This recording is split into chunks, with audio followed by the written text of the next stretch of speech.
السلام عليكم ورحمة الله. إن الحمد لله نحمده ونستعينه ونستهديه ونستغفره ونؤمن به ونتوكل عليه ونعوذ بالله من شرور أنفسنا وسيئات أعمالنا. من يهده الله فلا مضل له ومن يضلل فلا هادي له. أشهد أن لا إله إلا الله وحده لا شريك له وأشهد أن محمدا عبده ورسوله. اللهم صل على محمد وعلى آله وأصحابه ومن تبعهم بإحسان إلى يوم الدين، وبعد، فإن أصدق الحديث كتاب الله وخير الهدي هدي محمد صلى الله عليه وسلم، وشر الأمور محدثاتها وكل محدثة بدعة كل بدعة ضلالة وكل ضلالة في النار. اللهم علمنا بما جهلنا وذكرنا منه ما نسينا. ربنا زدنا علما وارزقنا فهما. اللهم لا سهل إلا ما جعلته سهلا وأنت تجعل الحزن إذا شئت سهلا. ربي يسر ولا تعسر وبتمم بالخير. Alhamdulillah, bersyukur kita kehadrat Allah Subhanahu wa taala dengan limpah dan kurniaan daripada Allah Subhanahu wa taala dapat sama-sama pada malam ini, dan mudah-mudahan pertemuan kita diberkati, dirahmati oleh Allah. Tuan-tuan yang dikasihi oleh Allah Subhanahu wa taala, kita lihat kepada satu firman Allah Subhanahu wa taala dalam ayat yang Allah Taala sebutkan suratul A'la, walal akhiratu khairum wa abqa. Padahal kehidupan akhirat itu lebih baik dan lebih kekal. Bila seorang mengutamakan sesuatu yang tidak kekal, maka perbuatan yang dibuat adalah sesuatu benda yang sangat rugi. Kita buat sesuatu, kita nak benda tu menjadi kekal, termasuklah akhirat yang perlu kita utamakan kerana benda tu kekal. Tapi bila seorang tu mengutamakan sesuatu yang fana, yang tidak kekal dan tidak sempurna, ini merupakan salah satu daripada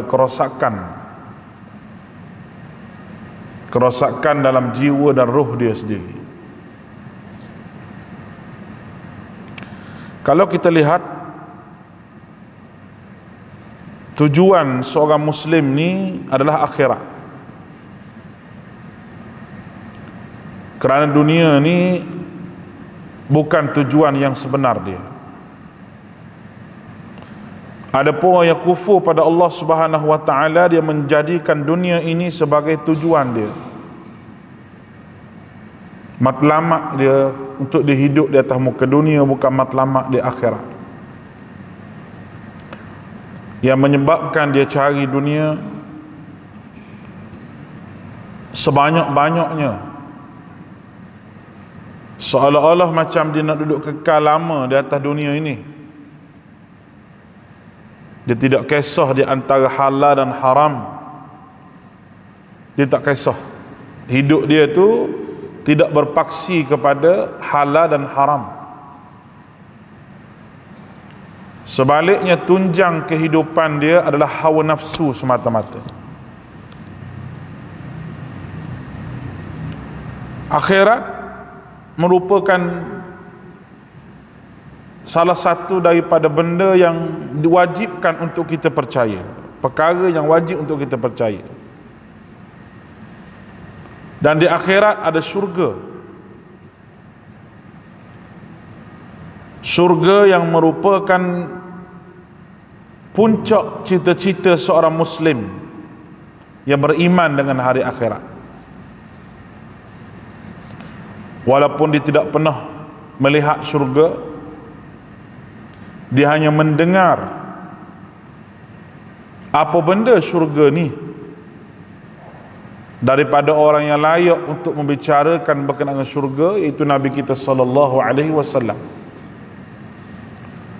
Kerana Nabi ini dia telah pergi ke syurga, melihat syurga itu macam mana, iaitu pada malam Isra' dan Mi'raj.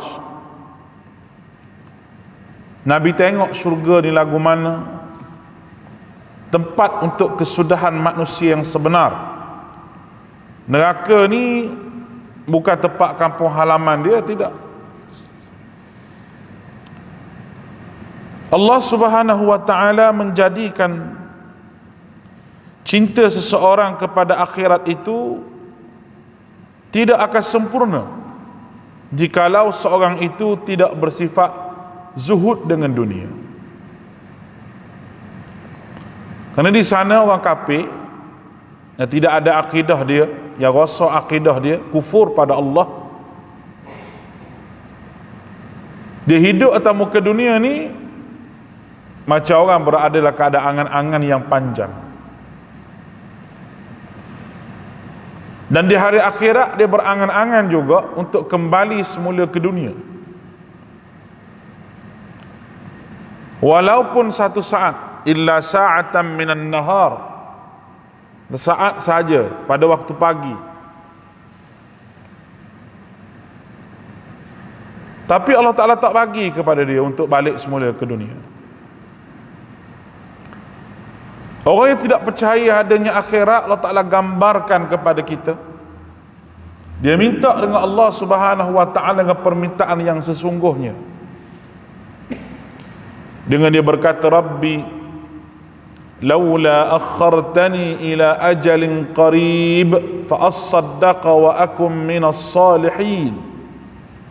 Laula akhartani, lewatkan daripada saat yang mana nak mati ni, tu ketika nak mati, yang mana kita tahu mati merupakan permulaan seseorang kepada akhirat. Dia minta dengan Allah, laula akhartani ila ajalin qarib, perlewatkan daripada saat hampir ajal dia nak mati ni, fa as-saddaqa, kerana perkara yang dia nak buat itu sedekah, wa akum minas salihin, nak menjadi orang yang baik-baik, baik daripada sudut perangai dia, baik daripada sudut akidah dia. Tapi Allah Azza wa Jalla tidak beri kepada dia, walaupun dia berangan-angan panjang untuk hidup lagi, walaupun sekejap. Begitu juga dia berangan-angan di hari akhirat supaya dia boleh lari daripada neraka Allah Subhanahu wa ta'ala. Dengan dia minta dengan Allah Subhanahu wa ta'ala supaya Allah ta'ala, malaikat yang menjaga neraka itu beritahu kepada Allah,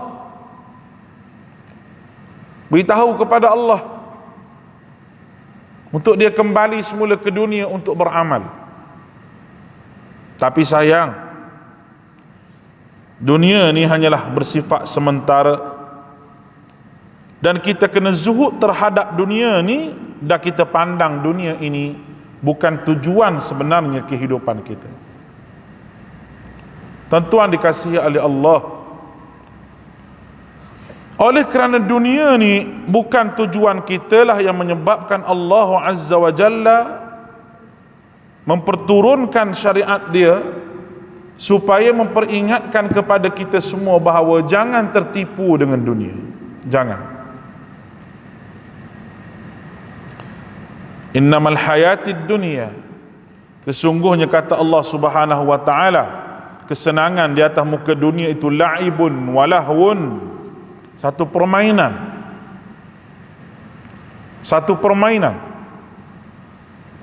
Baik. Sementara zuhud terhadap dunia tidak akan dapat kita buat melainkan memandang kedua hal yang saya akan sebut ni daripada sudut pandang yang betul. Dua hal yang akan sebut ni daripada sudut pandang yang betul. Yang pertama sekali, ni kita nak rawat jiwa supaya jiwa kita tak sama dengan orang yang rasa dunia ni kekal.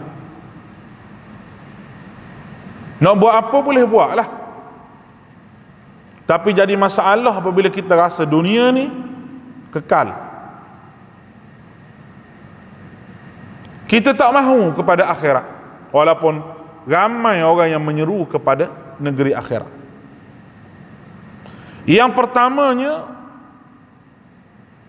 memandang dunia sebagai sesuatu yang mudah hilang, lenyap dan musnah. Dunia adalah sesuatu yang kurang, tidak sempurna dan hina. Dan akhir dari semua masalah dunia adalah kefanaan yang diikuti dengan penyesalan dan kesedihan. Orang yang mengejar kenikmatan dunia tidak lepas dari tiga keadaan itu: kecemasan sebelum meraihnya, keresahan pada saat meraihnya, dan kesedihan setelah meraihnya. Baik, cukup cantik.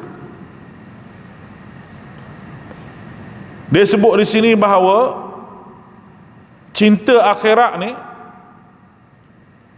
bila orang tu sayang kepada akhirat, dia akan zuhud dengan dunia. Dan seseorang itu tidak akan merasa dunia ini satu benda yang kecil kalau dia tidak ada dua benda ni. Yang pertama, dia kena pandang dunia ini satu benda yang hina dan mudah hilang.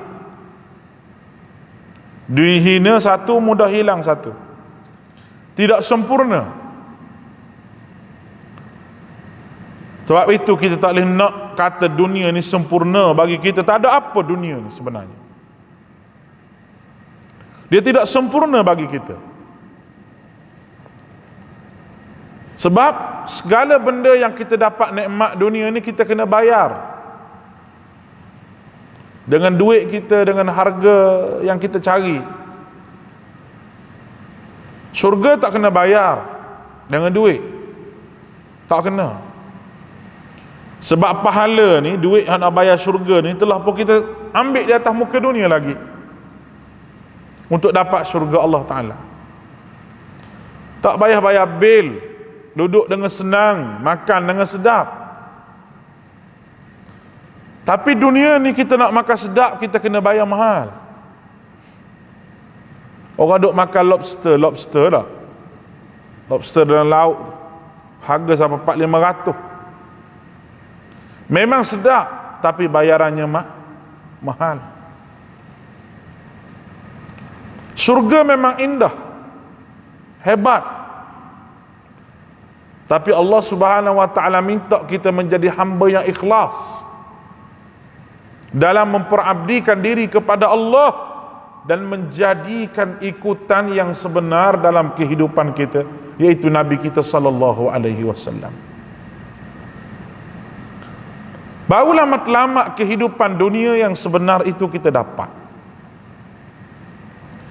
Kalau tidak, hadirin yang dikasihi oleh Allah Subhanahu wa ta'ala, kita tidak akan memperolehi dunia yang sebenarnya yang disuruh oleh Allah Azza wa Jalla kepada kita. Sebab itu kena pandang dunia ni hina. Dunia tempat sedih, tempat susah, tempat kesengsaraan. Dunia ni sedih pun di sinilah, susah di sinilah, kesengsaraan di sinilah. Dan akhir kepada semua masalah-masalah tersebut itu bila manusia mati. Matinya seseorang, maka berakhirlah masalah yang timpa pada dia. Tapi itu baru masalah dunia. Masalah yang lebih besar lagi berlaku lepas daripada itu masalah permulaan hidup dia untuk menghadapi negeri akhirat. Dia masuk negeri akhirat lah. Bila dia lari daripada dunia, Allah Ta'ala cabut nyawa dia. Bila Allah Ta'ala cabut nyawa, dia kena masuk alam yang lain yang disebut sebagai alam akhirat. Nak berjalan jauh, bukan sehari, bukan 2 hari,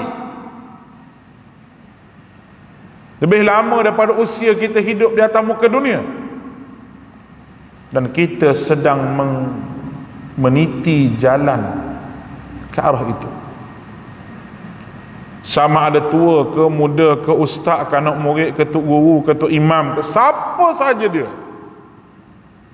dia akan meniti ke jalan tersebut, nak menuju ke akhirat. Dan orang yang mengejar kenikmatan dunia, dia akan tidak terlepas daripada 3 keadaan. 3 keadaan. Yang pertama, rasa cemas sebelum mendapatkan dunia ini. Rasa gelisah, tak dapat dunia ni, rasa gelisah sebelum dapat.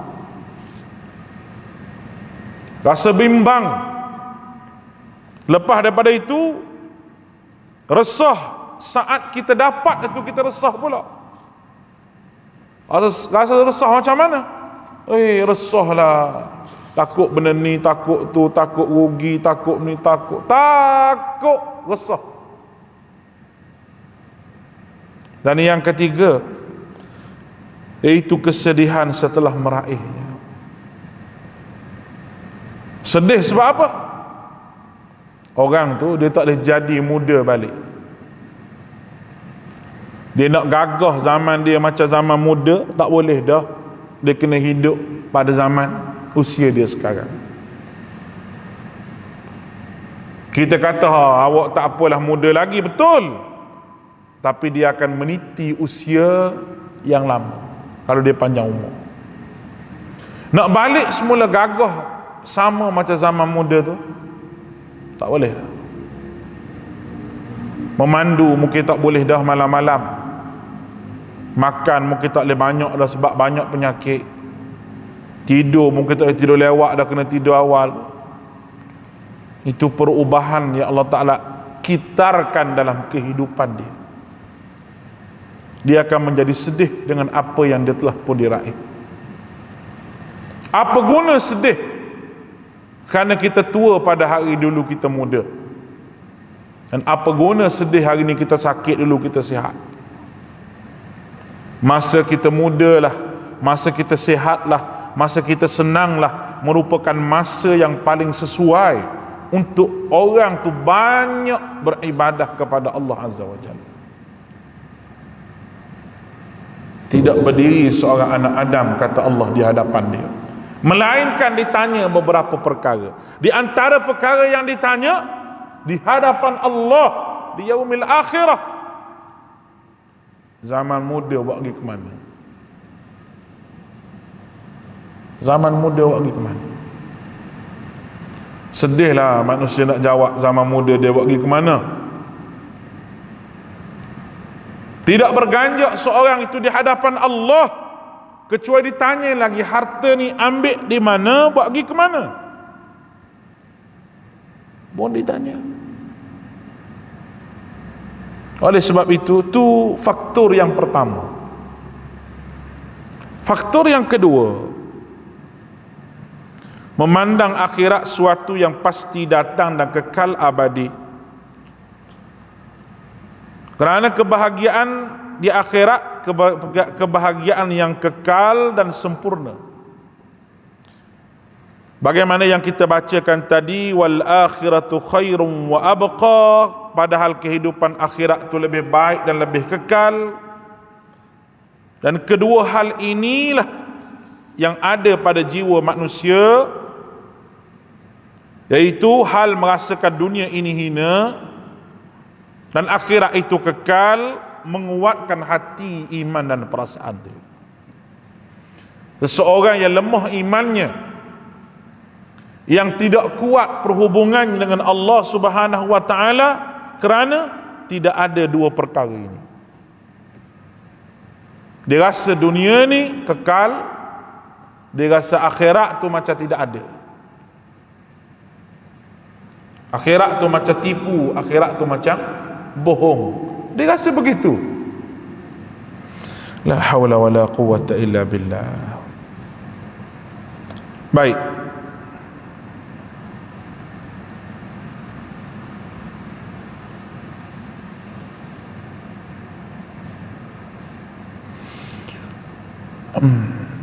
Rasulullah sallallahu alaihi wasallam bersabda,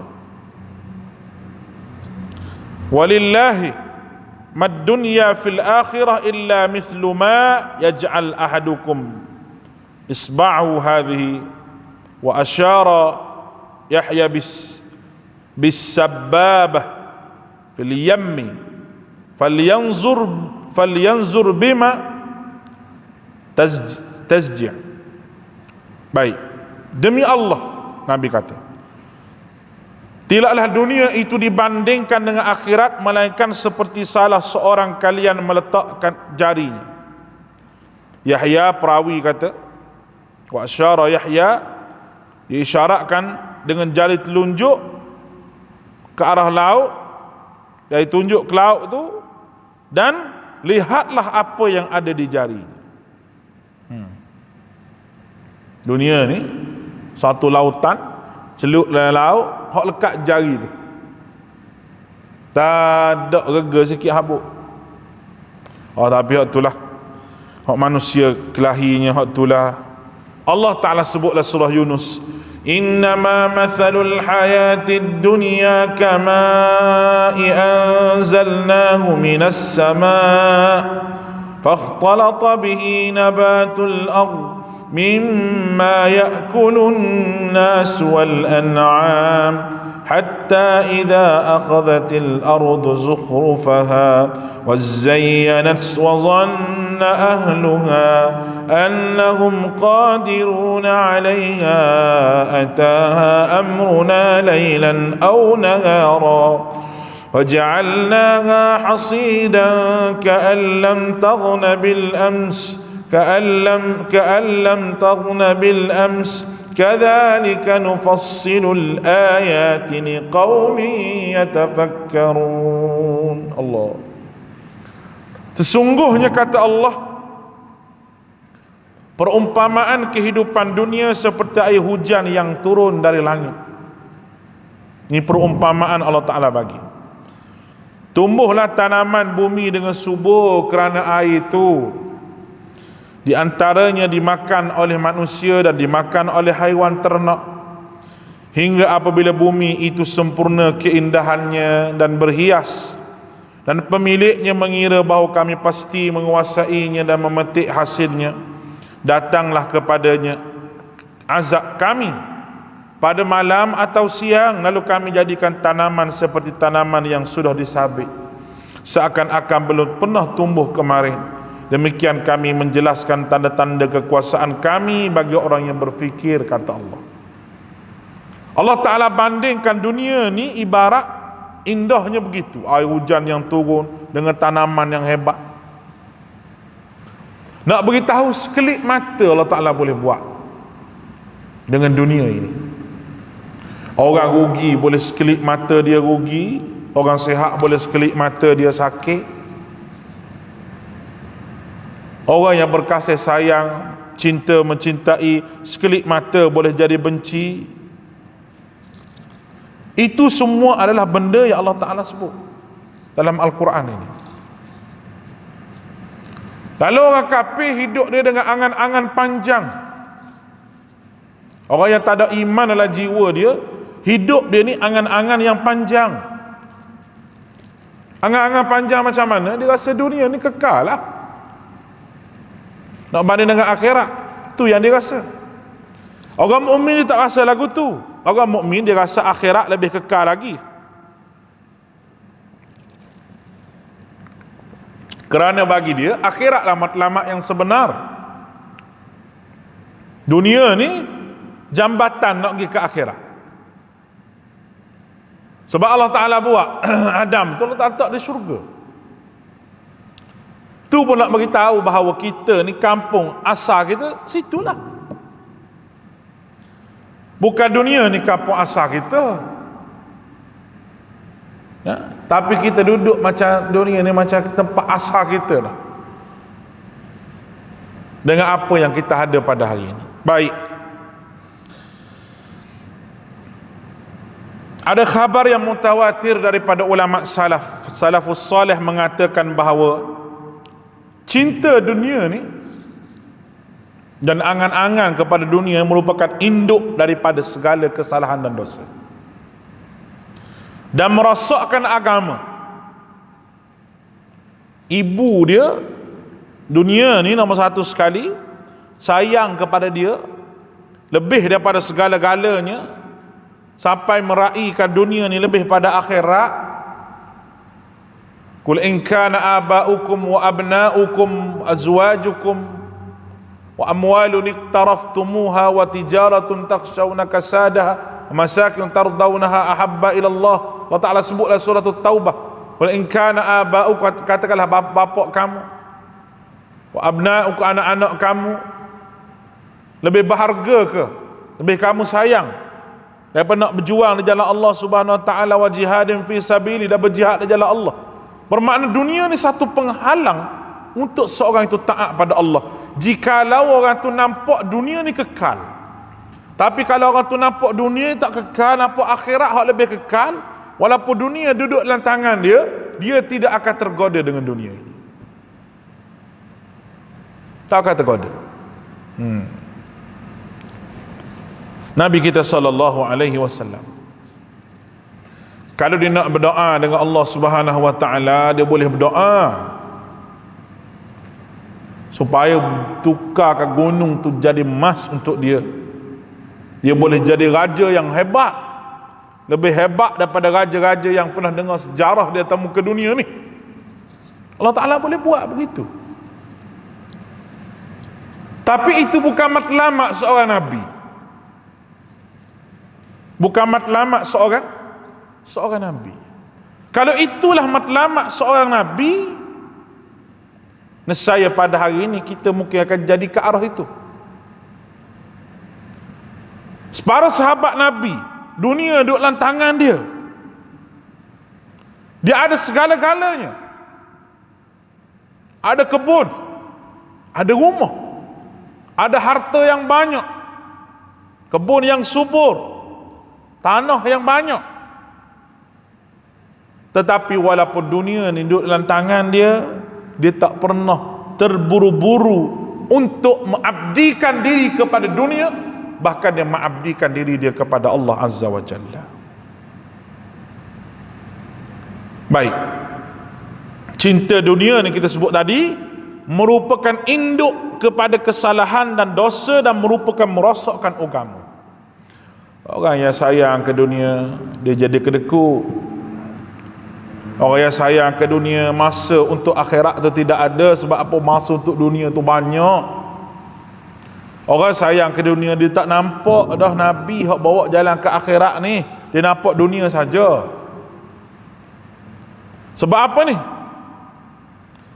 Dia kata benda ni, dia kata boleh tengok daripada beberapa segi. Segi yang pertama, mencintai dunia berarti mengagungkan dunia ini, padahal dia sangat hina di sisi Allah Azza wa Jalla. Dan termasuk dosa yang paling besar adalah mengagungkan sesuatu dan merendahkan Allah Ta'ala. Kita buat satu benda dunia ni sampai kita lupa kewajipan yang Allah Ta'ala wajibkan kepada kita. Punyalah kita support dunia ni, penuh poket kita, tapi kita tak nampak Allah Subhanahu Wa Ta'ala yang ada menunggu kita. Allah Subhanahu Wa Ta'ala yang sentiasa memerhatikan kita. Sebab apa? Sebab dunia tu duduk atas sekali. Nescaya orang ni dia rosak agama dia, sebab dia tak dunia di hadapan dia, rosak agama dia. Yang kedua, Allah Subhanahu Wa Ta'ala mengutuk dan membenci dunia, kecuali yang ditujukan kepadanya. Kerana itu barang siapa yang mencintai apa yang dikutuk, apa yang dimurkai oleh Allah, memang Tuhan akan murka juga. Dunia ni Allah Ta'ala gambarkan macam saya sebut tadi, la'ibun walahun wa takatsurun bainahum, iaitu mainan. Dunia ni mainan, tempat yang kotor, hina. Wa takatsurun bainahum, orang kumpul harta banyak-banyak, orang nak anak ramai. Dunia ni dikutuk oleh Allah Ta'ala, wa mal hayatid dunya illa mata'ul ghurur, dan tidaklah dunia ini merupakan kesenangan yang sementara. Banyak Allah Ta'ala sebut dunia ni, dunia begini. Oi, tiba-tiba kita pergi agungkan dunia, angkat dunia, sayang dunia, cinta dunia, bermakna kita telah angkat benda yang diagung, benda yang dihinakan oleh Allah Subhanahu wa Ta'ala. Ya Rabbi, itulah ujian untuk kita hidup di atas muka dunia ni. Bukan satu benda yang senang. Kita akan lalui benda-benda ni semua. Bukan maksud saya nak suruh kita buang dunia terus letak tepi, tak ada. Kita gunalah dunia yang Allah Ta'ala buat ni sebagai benda yang boleh sampai ke akhirat, bukan sampai di dunia saja. Bukan sampai dunia saja. Masa yang begitu berharga yang Allah Ta'ala beri kepada kita, kita guna baik-baik biar sampai ke akhirat. Seorang-seorang Allah Ta'ala bagi 24 jam. Daripada dulu sampai ke sekarang 24 jam tu. Zaman sahabat pun 24 jam, zaman Nabi pun 24 jam. Tak kurang 24 jam kita semua ni. Tapi apa yang kita isi di sebalik masa 24 jam yang Allah Ta'ala beri kepada kita, tu kita kena tanya diri masing-masing. Kalau sahabat masa 24 jam tu dia sempat bahagi masa dia dengan meniaga dia lakunya, dengan dunia dia cari je, tapi dengan akhirat dia bangun tengah malamnya. Kita tak meniaga apa pun, kita duduk saja begitu je, tapi kita tak sempat untuk gunakan masa kita ni untuk akhirat sungguh-sungguh. La hawla wala quwata illa billah. Oleh kerana itu kita dikutuk oleh Allah Ta'ala tanpa kita sedar. Tanpa kita sedar. Itu benda yang cukup bahayalah kehidupan kita ini. Mencintai dunia, dia kata, bererti menjadikan dunia sebagai tujuan. Kehidupan kita menjadikan dunia sebagai tujuan, menjadikan amal dan ciptaan Allah Subhanahu Wa Taala yang seharusnya kita hanya menuju kepada Allah, tapi dia telah meletakkan dunia sebagai tujuan. Tak sampai tujuan yang Allah Ta'ala nak untuk kita semua ni. Kita ni tujuan kita Tuhan sebut. Sebab apa kita diciptakan oleh Allah ni? Allah Ta'ala kata, wa ma khalaqtul jinna wal ins illa liya'budun. Kita pun tahu. Ayat tu kita biasa dengar. Ramai ustaz duk baca, ramai penceramah duk sebut atas meja ceramah. Itu tujuan tu. Liya'budun, untuk menjadi hamba Allah. Dan Allah Ta'ala pilih sebaik-baik hamba ni Nabi SAW. Tu sebaik-baik hamba. Maka kita nak jadi liya'budun, yang kita duk minta, iyyaka na'budu wa iyyaka nasta'in, iyyaka na'budu wa iyyaka nasta'in. Aku sanggup jadi hamba-Mu ya Allah. Na'budu wa nasta'in, dan aku minta tolong hanya kepadamu, tak minta tolong dah dengan orang lain, tak tolong dengan Allah SWT. Na'budu wa nasta'in, kehambaan pada Allah Ta'ala. Tu kita nak sebut tu hari-hari. Sebab Allah Ta'ala jadikan kita dengan tujuan untuk jadi hamba Dia. Ikutlah Nabi. Ikut Nabi senang. Tiba-tiba tak boleh ikut Nabi juga,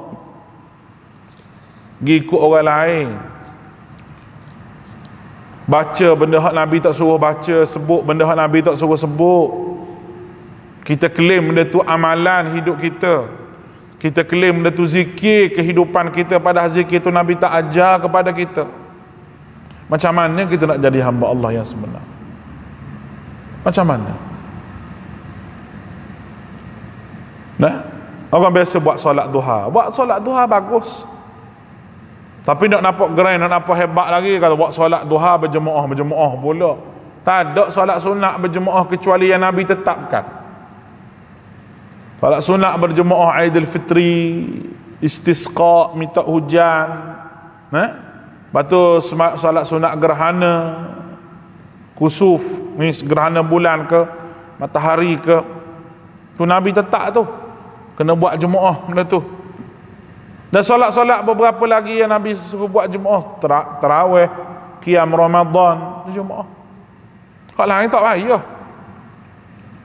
Kita pergi buat juga benda yang Nabi suruh dah okey dah tu. Duha tu Nabi tunjuk dah panduan. Tapi syaitan ni duduk mari ambil kita ni supaya gigi kok lain. Gigi kok ni kecuali untuk mendidik tu lain. Contohlah kita buka sekolah, budak kecil-kecil.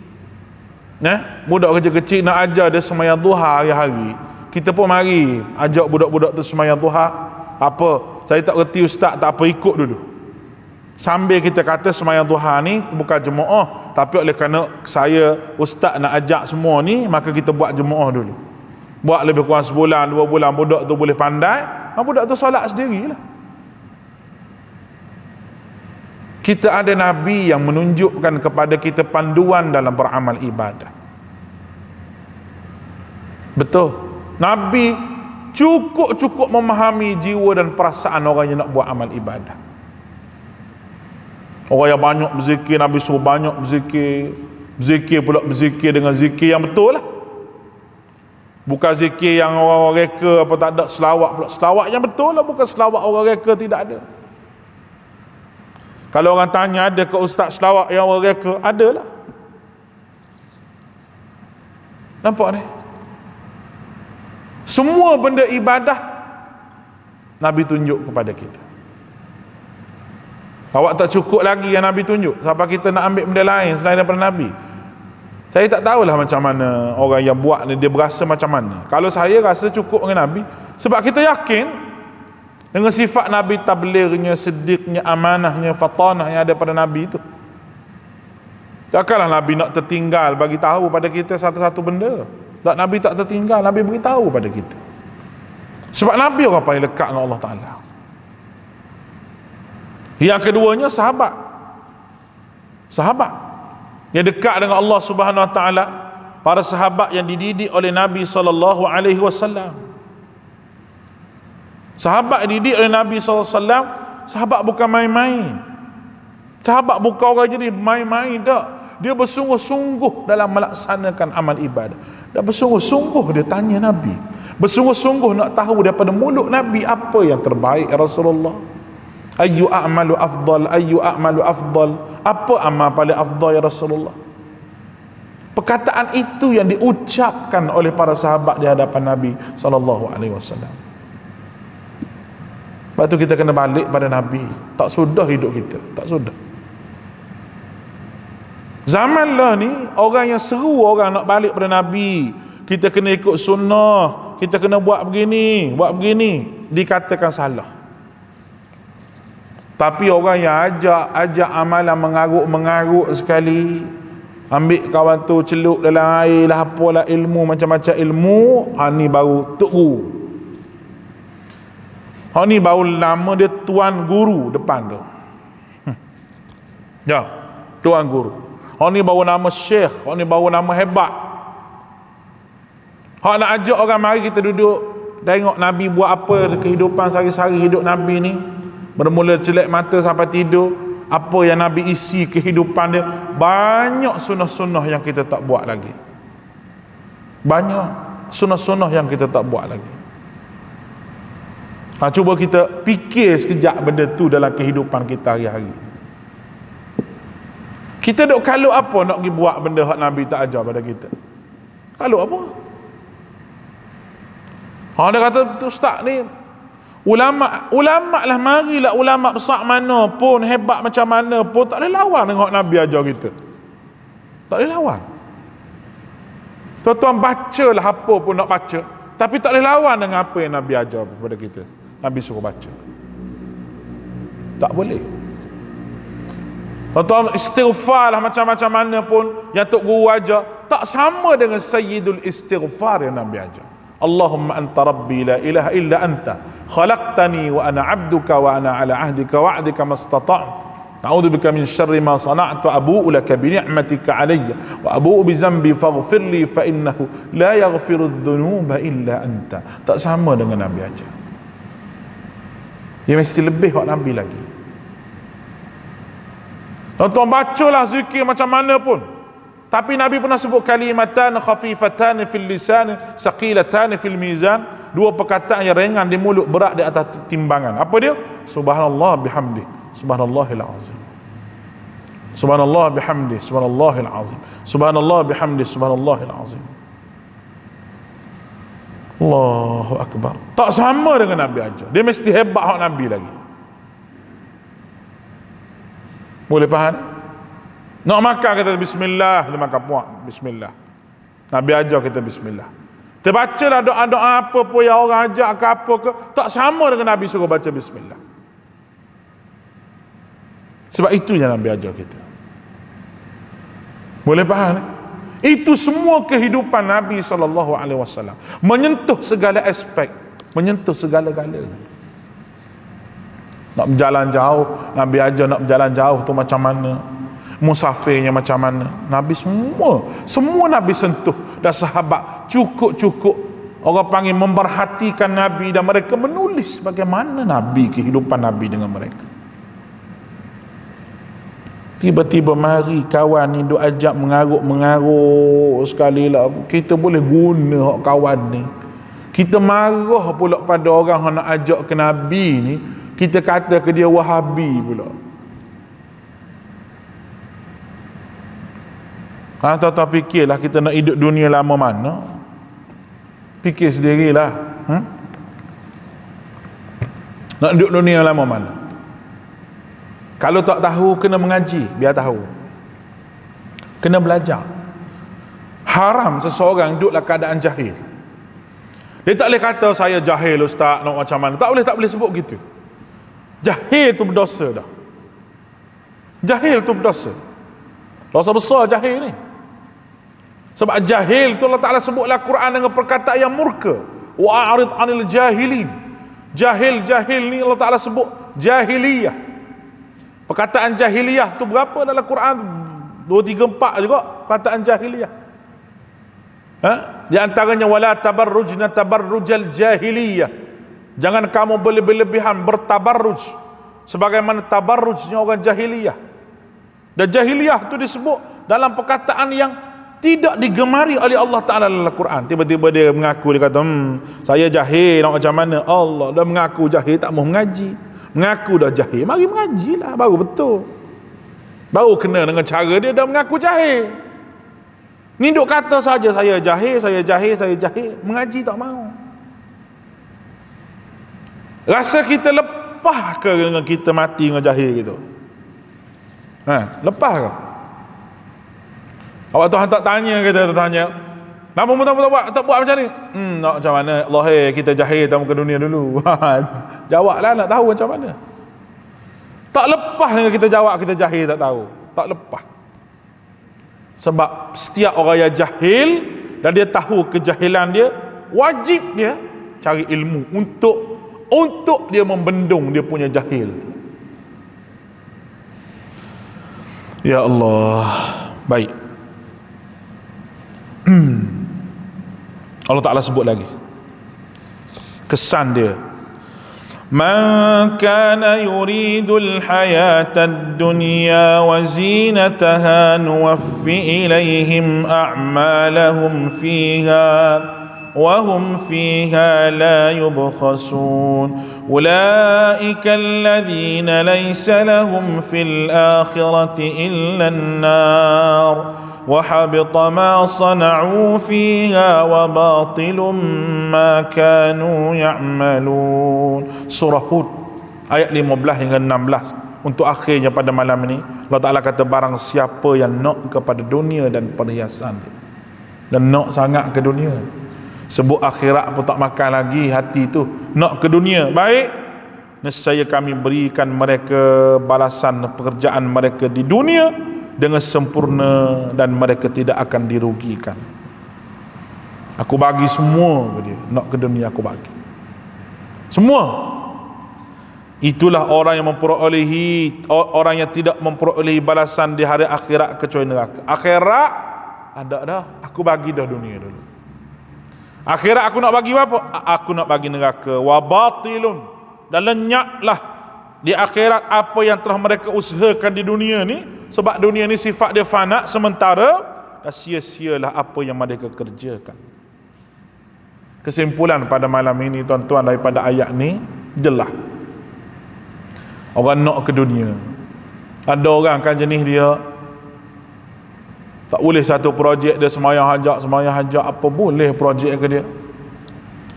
Boleh. Tapi sebelum dia boleh projek tu, dia dekat dengan Allah Ta'ala. Masjid mari, semua mari, cukup lengkap. Sempat nak baca Quran, sempat nak berzikir, sempat nak duduk majlis ilmu, semua okey. Boleh je projek tu.